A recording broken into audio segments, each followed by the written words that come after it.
성경 4장 32절로 37절 193페이지 찾으셨으면 아멘. 교독하겠습니다.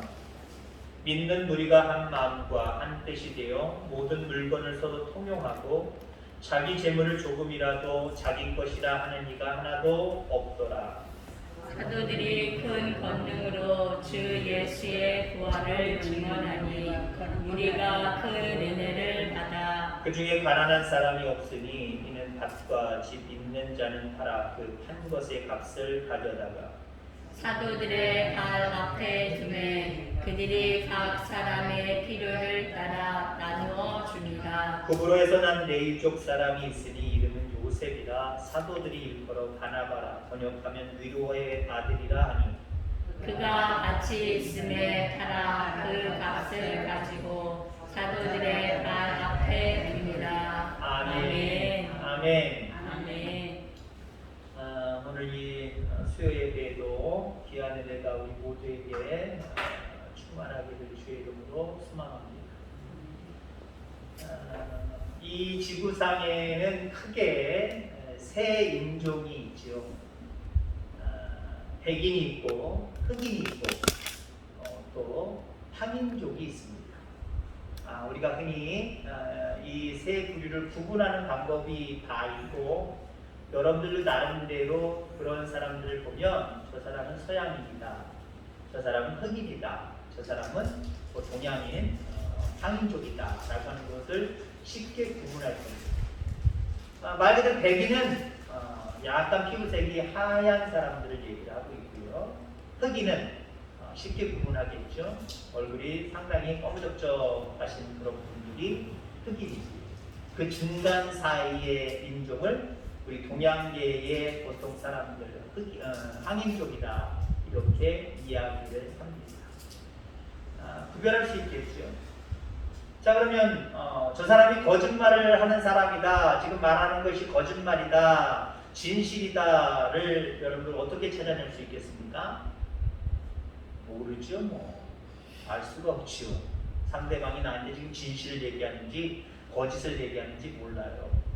그런데 여러분들 피노키오라고 하는 그 소설이라고 얘기할 수도 있고 동화라고 이야기할 수도 있습니다만은 그 이야기를 빗대서 이야기하면 거짓말하는 사람들은 코가 길어지고요. 코가 긴 사람은 그 지금 거짓말하고 있는 거고요. 코가 짧은 사람은 지금 진실을 얘기하고 있다라고 조금 우스갯소리지만 그렇게 판단하시면 됩니다. 자, 오늘 무엇을 여러분들에게 질문하려고 이렇게 다른 질문을 먼저 시작을 했냐면은 믿는 사람들과 믿지 않는 사람들 여러분 구분되십니까? 흔히 저는 이렇게 월요일날 같은 경우 예를 들자면 반드시 월요일날은 목회자 쉬는 날이다라고 이야기할 수는 없지만 주일 어기에서부터 주일까지 긴장을 하고 주일 설교를 다 마치면 긴장이 확 풀리는 건 사실이에요. 그렇기 때문에 월요일날 그냥 아무 일을 안 하든지 아니면 월요일날 주변에 있는 목회자들을 만나든지 나름대로 자기 계획을 가지고 뭘 하든지 그래요. 그러면 목회자 모임에도 월요일날 목회자 모임이 있는 경우들도 많고요. 여기 와서는 지금 코로나 그런 것도 있고 이 지역에는 연합회 활동이 그렇게 원활한 것 같지는 않아요. 제가 있었던 지역보다는. 그러다 보니까 많은 모임이 없어요. 그래서 예전에 제 상황을 바라보면 월요일날 목회자 모임도 많고 교회에서 모인다든가 아니면 1년에 한두 차례 나들이를 간다든가 아니면 소수의 목사님들을 어디서 만나서 예를 들면 커피숍에서 만나서 교회에서 만나는 경우들도 있어서 이렇게 이야기를 나누면은 우리끼리 이야기하다가 저기도 목사님들인가 보다, 저긴 사모님들인가 보다 이게 느껴지는 분들이 있어요. 맞는지 틀리는지 모르겠어요. 근데 어떤 경우 그들의 말을 들어보면 아이고 맞지 목사님들이네, 아이고 맞지 사모님들이네 이렇게 맞을 때가 있어요. 믿는 사람과 믿지 않는 사람, 그럼 겉보기에도 뭔가 밝은 표정, 점잖은 표정 이렇게 가질 수도 있을 거고 아니면 예수를 안 믿기 때문에 때로는 그 얼굴에 어두움이 그려져 있고 아니면 짜증과 심정들이 그려져 있는 분들도 있어서 저 사람은 안 믿는 사람일 거다라고 우리는 추측할 수 있어요. 근데 다 맞지를 않아요. 자, 그런데 우리가 믿는 사람과 믿지 않는 사람을 구별할 수 있는 방법, 그리고 구별될 수 있는 모습은 무엇이냐?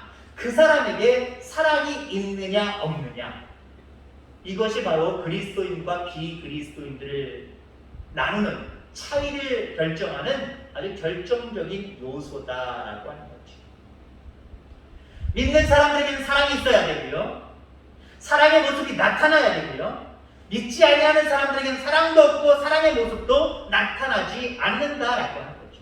물론 반드시라고 말할 수는 없지만 그래도 하나님의 사랑을 알고 체험한 사람들이라고 한다면 하나님을 사랑하고 이웃을 사랑하는 모습이 겉으로 보여줘야 돼요. 겉으로 드러나야 된다라고 하는 겁니다. 드러나지 않는 것, 이거 신앙 아니에요. 신앙은 드러나야 됩니다. 우리가 착각하는 게 있어요. 우리 하나님 중심을 보신다, 마음을 보신다, 내 마음에 있는 거 다 아시지요 하고 드러내지 않으려고 할 때가 있어요. 아니요. 하나님을 사랑하고 하나님을 사랑함으로 말미암아 그 개념인 이웃을 사랑하는 것 반드시 드러나야 돼요. 반드시 드러나야 돼요. 안 드러나는 게 미덕이고 안 드러나는 게 내 마음속에 있는 진짜 믿음이라 착각하지 마세요. 하나님은 간절하게 여러분들의 삶을 통해서 하나님 사랑하고 이웃 사랑하는 게 드러나기를 간절히 소망하세요. 제목의 말씀처럼 그것이 드러나서 사랑의 열매, 무엇인가 열매로 나타나기를 원하십니다. 물론 가장 중요한 열매는 내가 사랑을 베풀므로 말미암아 그 영혼이 그리스도께로 오는 거예요. 이게 사랑의 열매 중에 가장 큰 열매 아닙니까? 이게 반드시 있어야 된다라고 합니다. 사람은 누구나 영광을 추구하며 살아갑니다. 자기 영광, 자기 자랑, 이걸 추구하면서 살아가요. 자, 그런데 그리스도인들이 영광을 추구하는 방법은 세상의 방법과 다릅니다. 아니, 달라야 합니다. 그러니까 우리가 보통 살아가는 삶의 방법이 세상 사람들과 믿지 아니하는 사람들과 똑같아서는 안 된다라고 하는 거예요. 세상 사람들은 영광을 드러내기 위해서, 영광을 추구하기 위해서 우월한 힘을 통해서 한시적인 영광을 추구합니다. 한시적인 영광을 추구해요. 지금 올림픽이 끝난 지 얼마 안 됩니다만은 올림픽에서의 금메달 귀하긴 귀합니다만은 이것도 역시 한시적인 영광이에요. 이 영광을 위해서 자기 자신이 가지고 있는 체력, 힘, 어떤 지혜, 기술, 이 모든 것들을 집약을 해서 금메달을 땄습니다. 사람들이 박수 보내주죠. 금메달을 말 그대로 목에 걸을 수 있지요. 나라에 따라서 다르지만 금메달에 따라서 정말 많은 돈들이 오고 가는 상황들이 벌어집니다. 그러나 그 모든 것들이 뭐예요? 한시적인 영광. 이 땅에 있을 때 누릴 수 있는 영광이고요. 그것도 죽을 때까지 다 누리느냐? 그런 분들도 있습니다만은 그렇지 못하고 그 영광을 그대로 간직하며 사는 것이 아니라 오히려 잘못된 행동과 삶을 살아감으로 말미암아 그 한시적으로 쌓았던 영광도 죽기 전까지 완전히 물거품이 되고 오히려 다른 사람들에게 지탄을 받는 사람도 있을 수 있다라고 합니다. 반면에 그리스도인들은요, 하나님의 인격과 성품을 닮아서 이웃사랑을 실천함으로 말미암아 영원한 영광을 얻어야 합니다. 영원한 영광을 추구해야 합니다. 여기서 야 나도 잘했다라고 하는 그 영광보다, 물론 그것도 있겠지요. 그러나 하나님 나라에 가서 잘하였도다, 착하고 충성된 종아, 그게 가장 큰 영광 아닐까요? 그게 정말 영원한 영광 아닐까요? 이걸 추구하는 사람들이 바로 그리스도인이다라고 하는 겁니다. 마태복음 5장 16절에 보면 너희 빛을 사람 앞에 비추게 하여 저희로 너희 착한 행실을 보고 하늘에 계신 너희 아버지께 영광을 돌리게 하라. 자, 성도 존재 자체는 빛입니다. 성도는 힘이 아니라 빛된 존재로 살아가야 돼요. 세상의 사람들은 자기 영광을 위해서 자기 힘을 이용을 해요. 힘을 모아요. 힘을 다시 하려고 힘을 다시 함으로 인해서 자기의 명예를, 자기의 어떤 영광을 추구하며 살아가요. 근데 그리스도인들은 빛이래요. 힘없이 살아가려는 얘기가 아니에요. 그리스도인들은 힘쓸 일 없으니까 힘쓰지 말어, 애쓰지 말어, 노력하지 말어, 그냥 세상 그냥 살아, 이 얘기 아니에요. 물론 힘쓸 때 힘써야 되기 때문에 우리도 힘을 모아야 됩니다. 그리스도인들 중에 금메달 따는 사람 있으면 좋죠. 금메달 따지 말라는 소리 아니에요. 그러나 우리가 힘을 가지고 살아가기 이전에 우리 존재 자체가 예수 그리스도를 믿는 그 순간부터 우리는 빛으로 살아가야 됩니다. 많은 사람들에게 예수 그리스도의 빛을 비추는 삶을 살아가야 돼요. 그래서 내 영광을 위해서 살아가는 것이 아니라 그로 말미암아 하나님이 영광 받으시도록 해야 된다니까요. 그게 바로 우리 그리스도인의 삶이다라고 하는 겁니다. 참되신 하나님을 만나서 그분을 닮아감으로 나의 성품이 하나님의 성품으로 변화되는 것, 이게 신앙의 본질이에요. 왜 신앙생활 합니까? 그럼 어떤 사람들은 잘 돼서 다른 사람들이 나를 떠받들어주고 내 영광을 위해서 내가 신앙생활합니다. 내가 뭘 누리기 위해서 신앙생활합니다. 잘 되기 위해서 신앙생활합니다. 잘 살기 위해서 신앙생활합니다. 라고 이야기하시는 분들이 있어요. 이거는 부수적으로 하나님이 주시는 축복 중에 하나일 뿐이지요. 우리가 추구해야 될 것은요, 신앙의 본질은요, 예수님 믿고 예수님 닮아가는 거예요. 이게 신앙의 본질이다라고 하는 거죠. 그렇습니다. 신앙은 예수님 닮아가는 거예요. 신앙으로 인해서 신앙의 도구를 통해서 뭔가 하나님께로부터 세상 사람들이 힘들게 얻는 것을 나는 좀 간편하게 얻으려고 하는 모습이 신앙이라는 게 아니라는 거예요. 그게 신앙의 도구로 사용되면 안 된다는 거예요. 신앙 자체는요, 하나님의 성품을 닮아가는 거예요. 하나님의 성품 중에서 가장 대표적인 성품, 그분은 사랑이시잖아요. 사랑하는 걸 배워가는 거예요. 그리스도인들은 비그리스도인과 다른 것이 무엇이냐? 비교되는 것이 무엇이냐? 사랑이 있다는 거예요. 그리고 그 사랑을 가지고 많은 사람들을 섬기며 살아간다라고 하는 거예요.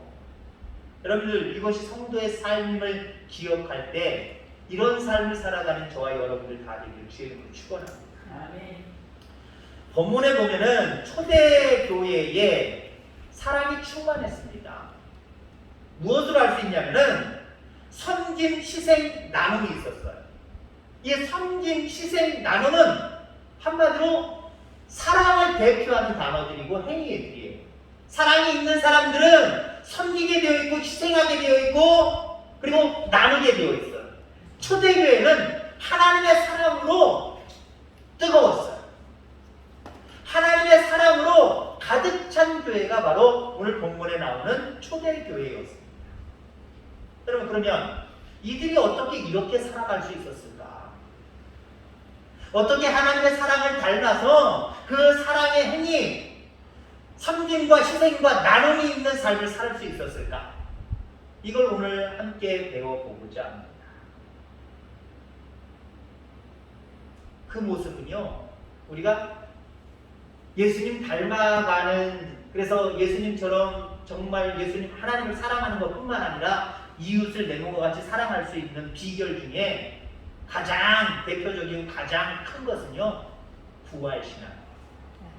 여러분들에게 부활신앙이 있기를 주의 이름으로 축원합니다. 부활신앙이 있으면 섬김, 희생, 나눔 가능해져요. 부활신앙이 더 뜨거워지면 못했던 섬김, 못했던 희생, 못했던 나눔 할 수 있다니까요. 근데 중요한 것은요, 우리 속에 부활신앙이 있느냐 없느냐라고 하는 거죠. 33절에 보니까 사도들이 큰 권능으로 주 예수의 부활을 증거하니 우리가 큰 은혜를 얻어라고 이야기를 합니다. 원래 이 사도들은요, 예수님이 십자가에 달리셨을 때에 겁이 나서 다 흩어졌던 사람들입니다. 예수님 닮기는커녕 예수님이 십자가 형틀로 끌려가니까 다 살고자 도망쳤던 사람들이에요. 이기심이 가득했고 교만했던 사람들입니다. 그런데 이들이 예수님의 부활을 경험했어요. 그들 속에 부활신앙이 들어갔어요. 은혜가 충만해졌습니다. 그러다 보니까 어떻게 됐어요? 결국 서로 섬기고 사랑하는 사람들이 되어버렸어요. 이겁니다. 이거. 우리 속에 하나님의 사랑, 주님의 사랑이 충만해지는 비결, 다른 게 있지 않아요. 예수님의 부활신앙이 여러분들에게 확고하시기를 주의 이름으로 축원합니다. 흔들리지 않게 되기를 주의 이름으로 소망합니다. 부활신앙이 사도들을 바꿔버렸어요. 그리고 그 사도들의 행위와 삶을 통해서, 복음 증거를 통해서 초대교회 성도들이 사랑하는 사람들로 변화됐어요. 섬기고 희생하고 나누는 사람들로 변화됐어요. 여러분 그렇습니다. 우리에게 이 부활신앙이 있게 되기를 주의 이름으로 축원합니다. 많은 사람들이 죽으면 끝이다라고 하는 생각을 가져요. 아니요, 믿는 사람들 속에서도요, 신앙인이라고 하는 사람들 속에서도요, 물론 이런 공식적인 자리에서 지금 죽어도 천국 가는 걸 믿습니까? 그러면 대부분의 100%라고 얘기할 수 없지만 거의 100%에 가깝게 아멘 다 해요. 목회자가 왜 아멘 소리가 적어요? 한 번 더 묻습니다. 오늘 죽어도 천국에 갈 수 있습니까? 그러면요, 안 했던 사람도 아멘 한다니까요. 근데 실질적으로 한번, 실질적으로 여러분 개인적으로 솔직히 자기 마음속에 질문하고 대답해 보세요. 죽으면 끝입니까? 지금 죽어도 영원한 생명의 나라가 있고 그 생명의 나라에 간다라고 하는 확신이 있습니까? 오래된 통계를 제가 기록을 하고 있습니다만은 벌써 한 20여 년 전 통계일 거예요. 부끄럽지만 어떤 목회자들한테 물어봤는지 모르지만 목회자들에게 질문했어요. 죽으면 천국 갈 수 있습니까? 어떻게 대답 나왔을까요? 목회자입니다. 목사님들이 어떻게 대답 나왔을까요? 몰라요, 없습니다 라고 하는 것보다는 예, 믿습니다, 천국 믿습니다, 있습니다 라고 하는 대답이 많겠죠? 그럼 얼마나, 몇 퍼센트? 목사님들이니까 100% 아마 여러분들 생각할지 모르는데, 제가 한 20여 년 전 목회 시작할 때쯤 어떤 통계 자료를 통해서 제가 보니까요, 60%가 채 안 돼요. 60%가 채 안 된다니까요. 죽어봐야 안 되는 거예요. 모르겠다는 거예요. 20년 후인 지금은 많이 변화됐을 거라고 희망을 걸어봅니다. 그러면 일반 성도들은 어떨까요? 뭐 더하다 덜하다 제가 얘기할 필요는 없겠습니다만은 그리스도인들 중에 믿지만 천국을 확실하게 믿고 의지하고 확신하는 분들이 100%는 적어도 아니다. 90%도 아니다. 저는 그렇게 생각합니다. 그런데 이 부활신앙이 확고하면 하나님 사랑하지 말라 그래도 사랑하게 되었고요. 이웃을 내 몸과 같이 사랑하지 말라고 해도 사랑하게 되어 있어요. 왜? 죽음 이후의 세계, 나도 부활하여 먼저 부활하신 주님 앞에 갈 수 있다, 간다라고 하는 그 확신이 있으면요, 이 땅에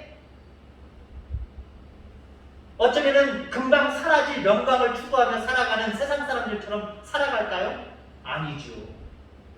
비록 이 땅에서는 표가 안 날지라도, 표가 나지 않을지라도 나중에 주님이 보시고 칭찬하실 만한 그 일들에 집중하게 되어 있어요. 그 일이 뭐예요? 하나님 사랑이랑 이웃 사랑 아니겠습니까? 크게 두 가지로 얘기하면 거기에 온 신경을 기울여서 그렇게 살아갈 수밖에 없다라고 하는 거예요. 사도들에게 확실한 부활신앙이 있었습니다. 부활신앙은 그들의 생각을 바꿔버렸어요. 감정을 바꿔버렸어요. 말과 행동을 바꿔버렸어요. 나중에는 경제생활까지 다 바꿔버렸어요. 33절에 보세요. 32절 믿는 무리가 한 마음과 한 뜻이 되어 모든 물건을 서로 통용하고 자기 재물을 조금이라도 자기 것이라 하는 이가 하나도 없더라. 나중에 36절 37절에 보면 바나바라고 하는 사람은 자기의 전 재산이라고 하는 밭을 팔아서 사도들 앞에 그냥 갖다 놓잖아. 어떻게 이렇게 섬길 수 있죠? 어떻게 이렇게 경제 생활을 이런 식으로 할 수 있죠? 세상 사람들을 바라보면 이거 미친 거 아니에요? 어떻게 네 물건 내 물건 상관없이 같이 씁니까? 어떻게 내 거를 다 내놔서 같이 쓰자고 내놓습니까? 부활신앙이 들어가서 은혜 받아서 한마디로 바뀌어버리면요 경제 관념도 바뀐다니까요. 내게 내 것이 아니에요. 하나님 내 것이지요. 내게 맡겨주신 그것으로 하나님이 기뻐하시는 일들을 할 수밖에 없는 거예요. 우리가 흔히 그런 말을 해요. 주머니가 바뀌면 다 바뀐 거다. 이게 무슨 말이냐? 경제적인 개념이 바뀌면 다 바뀐 거예요. 믿는 사람들도요. 믿음으로 말미암아 하나님의 은혜 가운데 변화돼요. 자꾸 변화돼요. 때로는 말도 변화되고 성격도 변화되고 여러 가지 행동도 많이 변화돼요. 근데 마지막으로 변하지 않는 게 있답니다. 주머니가 안 변한대요. 아 이건 내 거야, 이건 내 거야. 아까워. 내 거 챙기고 내 거 내놓지 못하는 이게 마지막이래요. 다른 말로 얘기하면 주머니의 회개가 진정한 회개다라고 하시는 말씀도 제가 들었어요.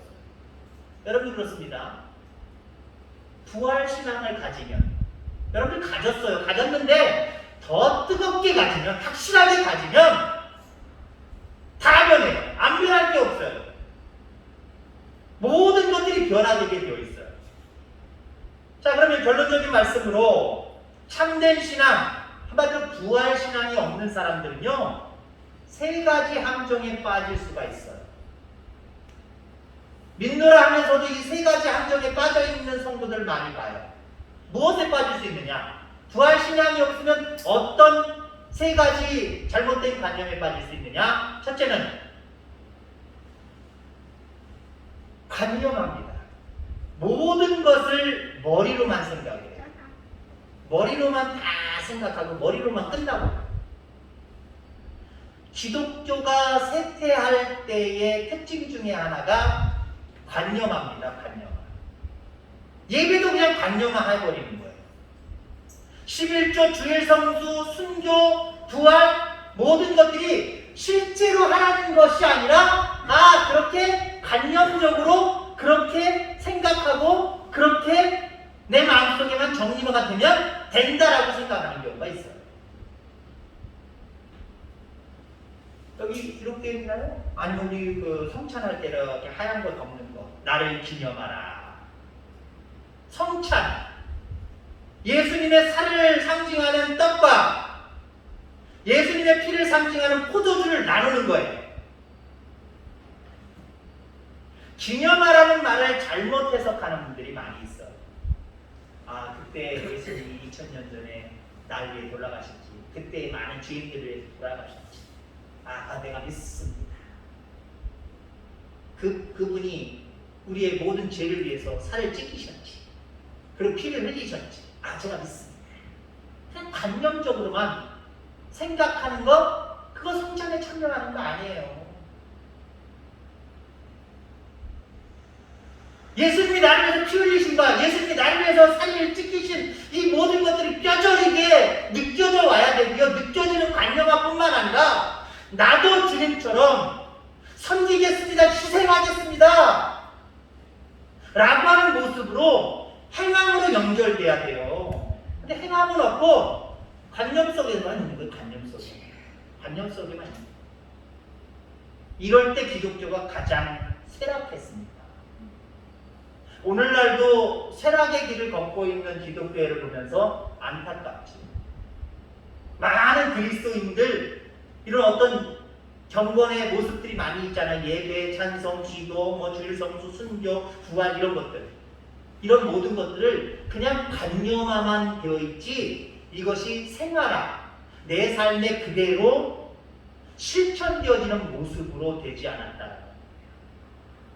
이런 사람들이 부활신앙을 가지고 있다라고 이야기할 수 없는 거예요. 아직도 부활신앙이 그 마음속에 뜨겁게 각인되지 못했구나, 신앙화되지 못했구나, 이렇게 생각할 수밖에 없는 거예요. 자, 그 다음에 두 번째로 부활신앙이 없는 사람들은 현실을 도피합니다. 부활신앙을 이기는 능력이 있어요. 부활은 뭐예요? 말 그대로 죽음을 이기신 거잖아요. 예수님이 부활하셨습니다. 그 얘기는 예수님이 죽음을 이기고 다시 살아나신 거예요. 그렇기 때문에 부활신앙은 이기는 능력이 있습니다. 여러분들, 그렇기 때문에 모든 세력을 두려워하지 않아요. 걱정하고 염려하지 않아요. 그런데 부활신앙이 없는 사람은요, 삶을 살아가면서 걱정하고 다 걱정하고 염려할 거 염려하며 그렇게 살아가요. 자, 그런 사람이 남을 섬겨요?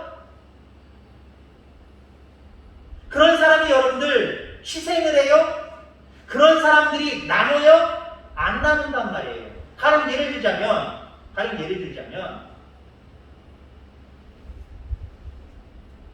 나도 내 코가 석자란 말이야. 내 코가 석자인데 이걸 어떻게 내마. 물질적인 모습 오늘 본문 마지막 부분에 있습니다만, 처음 부분에도 있습니다만, 내 걱정하고 나만 걱정하고 나만 염려하면요, 남을 위해서 희생하는 모습 나올 수 없는 거예요.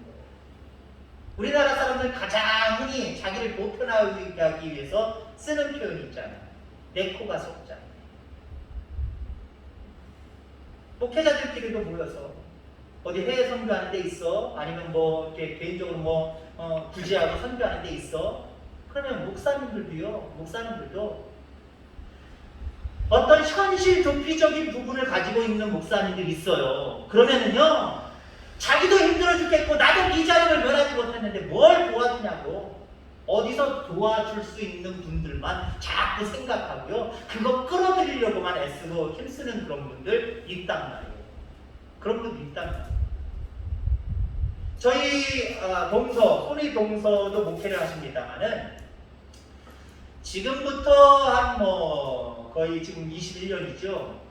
한 20년 전, 20년이 더 될 수도 있고요. 그 전에 제가 다른 교단에 있을 때 우리 통합측 교단이 어떤 큰 노예와 작은 노예를 연결하는 그런 모습이 없이 그냥 각자 플레이였어요. 개교의 플레이였어요.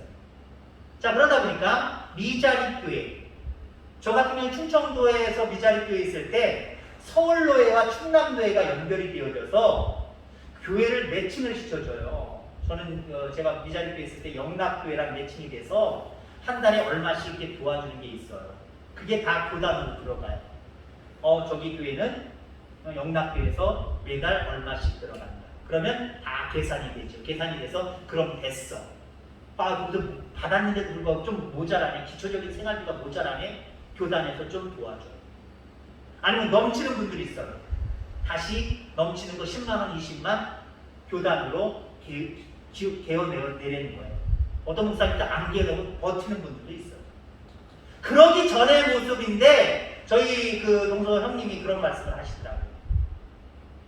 그저 다른 교회에다가 그냥 막 딸랑딸랑하고 아부하는 목사님들은요, 한 달에 200만원, 300만원도 다 긁으면 되는 거예요. 근데 말하기 참 쑥스러워하고 빚진 자의 마음을 가지고 어떻게 내가 도와달라 그래, 하나님 다 알아서 하시겠지 하고 아무 말도 못하는 사람들, 성경 편지도 못 쓰고 가만히 있는 사람들은요, 그냥 교회에서 주는 10만원, 20만원 사례도 하고 그냥 생활해야 된다.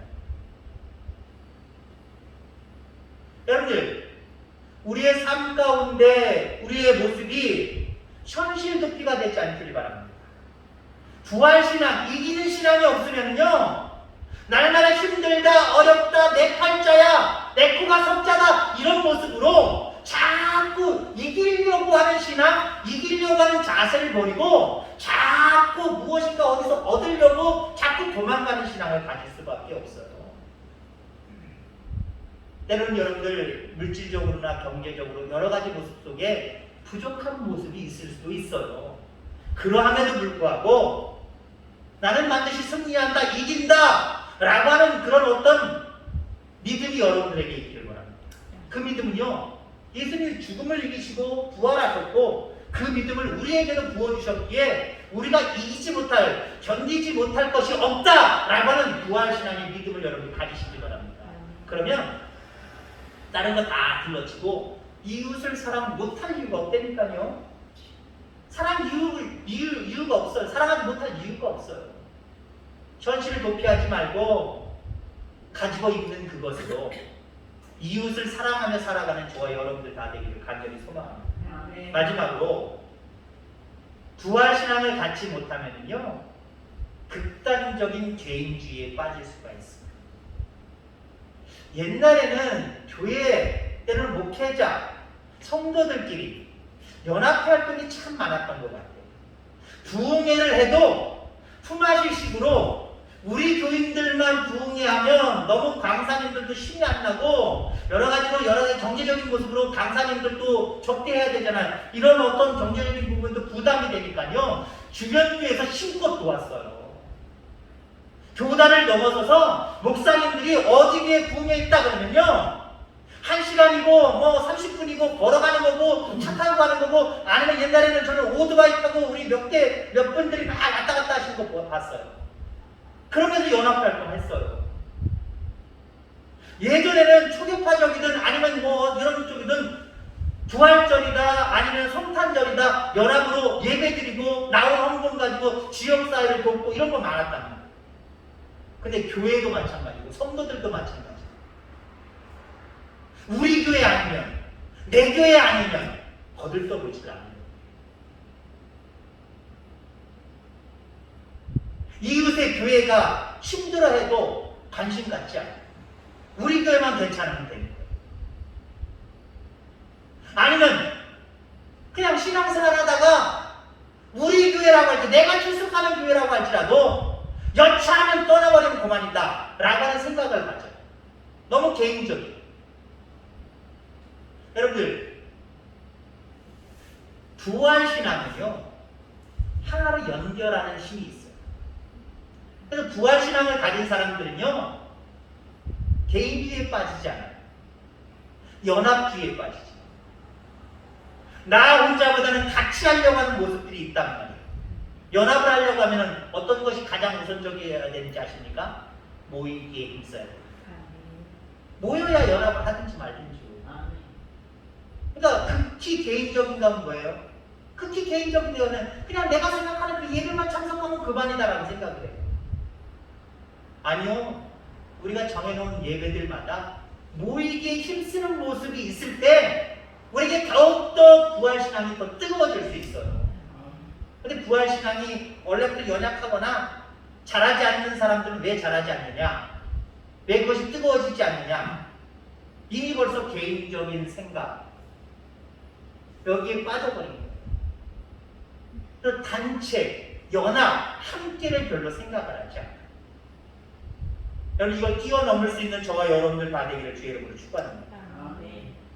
여러분 신앙생활의 참된 뿌리가 되는 부활신앙을 여러분들 가지시길 바랍니다. 그래야 섬길 수 있습니다. 그래야 여러분들 희생할 수 있고 그래야 여러분들 나눌 수가 있습니다. 그래야 이러한 삶을 통해서 사랑의 열매를 맺을 수 있단 말이에요. 하나님 그걸 기대하시는 거예요. 여러분들을 통해서 그걸 기대하시는 거예요. 주님이 여러분들을 위해서 십자가에 달려 돌아가셨습니다. 그것으로 끝나지 않고 다시 부활하셨습니다. 그 사실 믿습니까? 여러분들에게 부활신앙이 있으셔서 그 부활신앙으로 섬기고 희생하고 나눔으로 말미암아 이러한 삶을 통해서 사랑의 열매 맺는 귀한 여러분들 다 되기를 주의 이름으로 축원합니다. 하나님